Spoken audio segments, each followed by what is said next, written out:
What's up mga idol? Ito ang inyong lingkod, si Ka-Idol nagbabalik. So yan mga idol, tapos na pala natin ulit itong Perosa.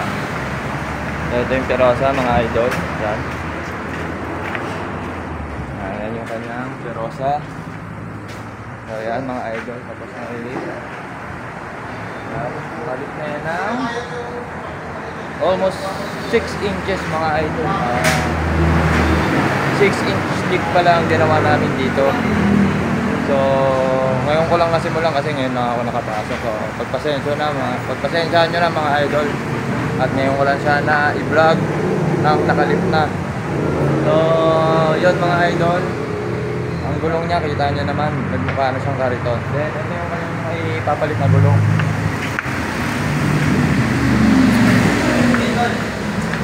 So, ayan yung ipapalit na gulong.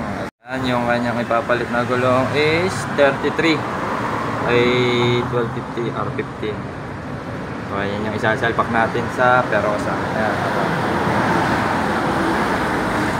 Ayan si Sir Ricardo.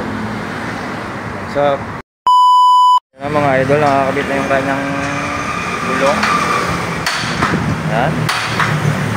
So isasalpak pa lang yung sa harap. Hindi pa pala tapos yung harap. Ito pa yung harap oh. Yung sa harap nabaklas pa. Ay biglang nag-brusko yung kanyang sasakyan. Naging brusko. Parang yung kasama natin pula. Ay. Yan. Ayan dito. Yun mga idol, natapos na natin tong Perosa. Ayan. Nakakabit na rin yung kanyang stepboard slider. Jack point. Yung tinatawag dyan ang stepboard jack point.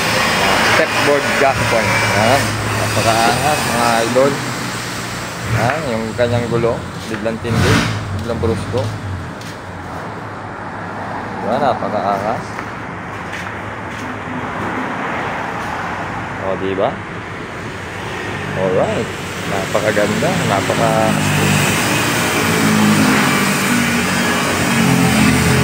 Perosa.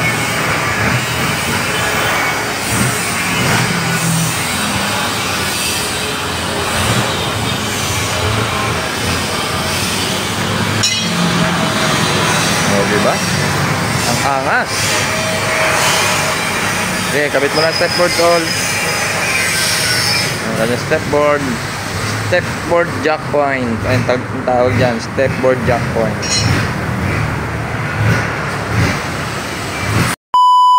Idol, kinuha na ng customer ang Perosa niya.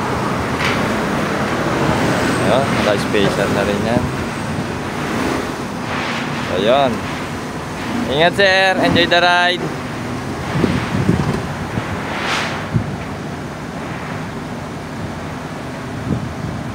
Ayun.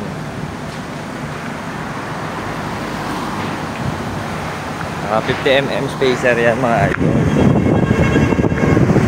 Boom, dami. 33 yung gulong.